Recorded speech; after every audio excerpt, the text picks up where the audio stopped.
Hey, hi guys, it's dinokang again, and today I'm going to talk about HIIT or HIIT, whichever you want to call it, okay, which stands for high intensity interval training, okay, or intermittent training.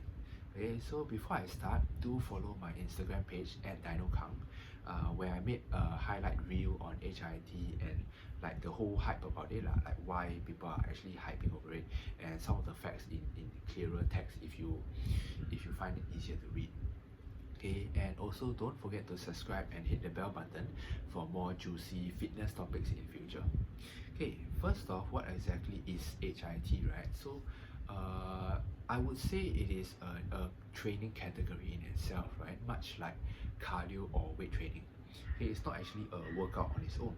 So let's say if you want a definition, I would say it is a very compressed, very short workout, like 10 to 15 minutes workout that makes your heart feel like it's about to explode. Okay, that's one definition. Okay, so it's like basically 90% to 100% of your heart rate whereby you feel like, oh my god, you can't catch your breath and you're just smashing against the wall to complete the very short workout. Okay, one example is actually the TABATA template. So if you are familiar with TABATA, it's actually created by this Japanese scientist whose name is TABATA. So it's like a 4-minute workout where you go as hard as you can for 20 seconds for any exercise. 20 seconds as hard as you can, as fast as you can, then rest for 10 seconds and repeat for 8 times. So that basically 20 plus 10 seconds, 30 seconds times 8 gives you 4 minutes. So the entire workout is in 4 minutes, but it's supposed to be very painful and your heart should feel like it's about to explode. Okay, so why bother with HIIT and what's this whole hype about it, right? It's actually based around the idea of EPOC, or exercise post-oxygen consumption. Okay, long story short, is basically the afterburn effect. Okay, afterburn effect, which basically means, yeah, like it's supposed to boost your metabolism at rest after the workout. Okay, hence afterburn. Okay, I'll share later in this video why that's completely negligible and irrelevant when it comes to overall fat loss. Okay, so for a real HIIT workout, right, you actually can't go much longer than 10 minutes, 15 minutes if it is really indeed a very high intensity workout. Okay, for example, one example of HIIT will be a 20-second sprint like the TABATA template. 20-second sprint, rest 10 seconds, 20-second sprint. Sprint like 110% sprint, you will be dead by 4 or 5 minutes. If you are not, the remaining sprints after 4 minutes is not a sprint anymore. It's just you dragging your butt along for the next 20 seconds. It defeats the purpose, is what I'm saying.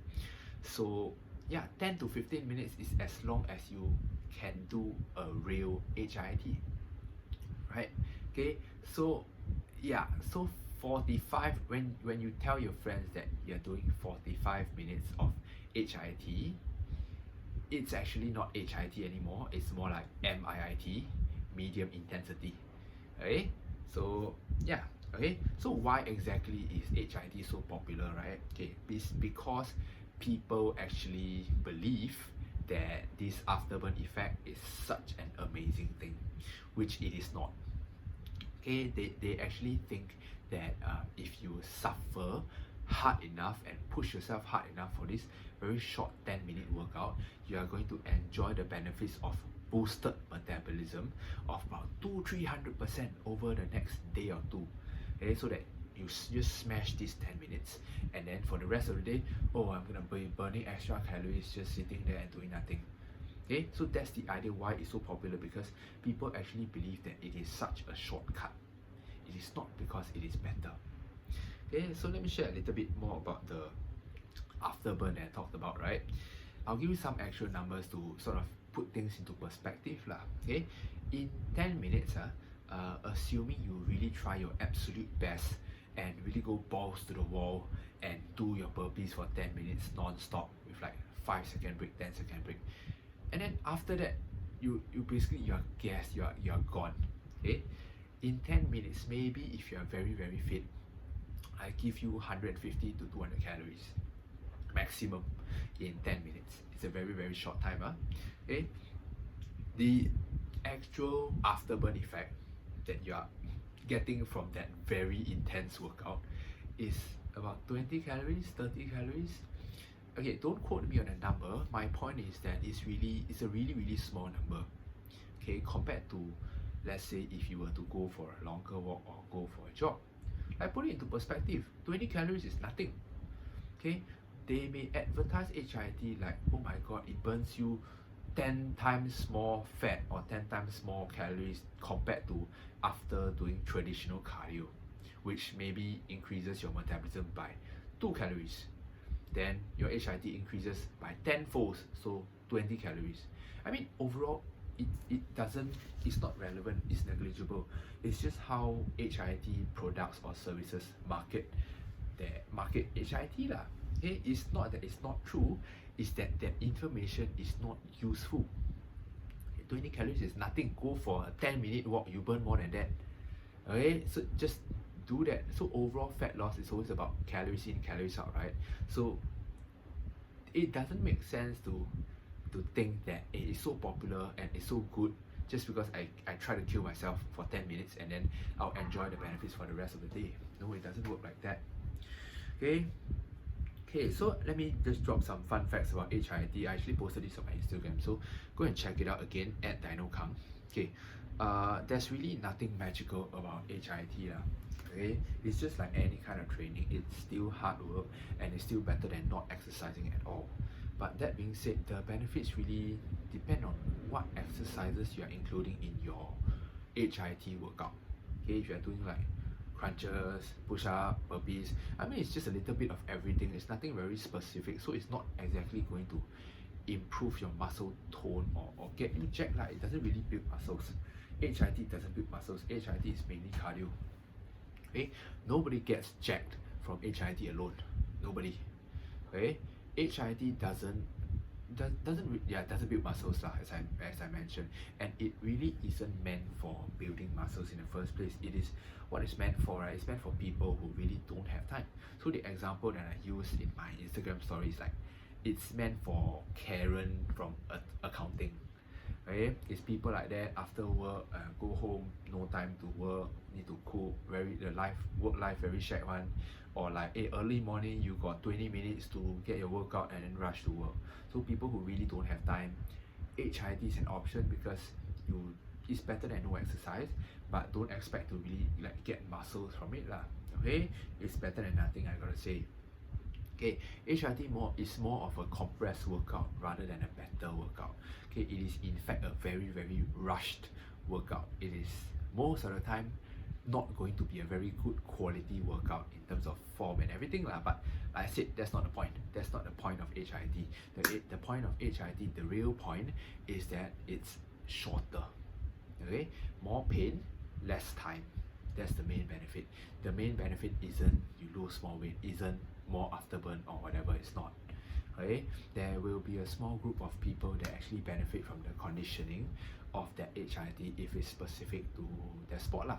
For example, if cheerleading, boxing, CrossFit, something very specific and related to that HIIT workout you are performing, then it would make sense to benefit your sport.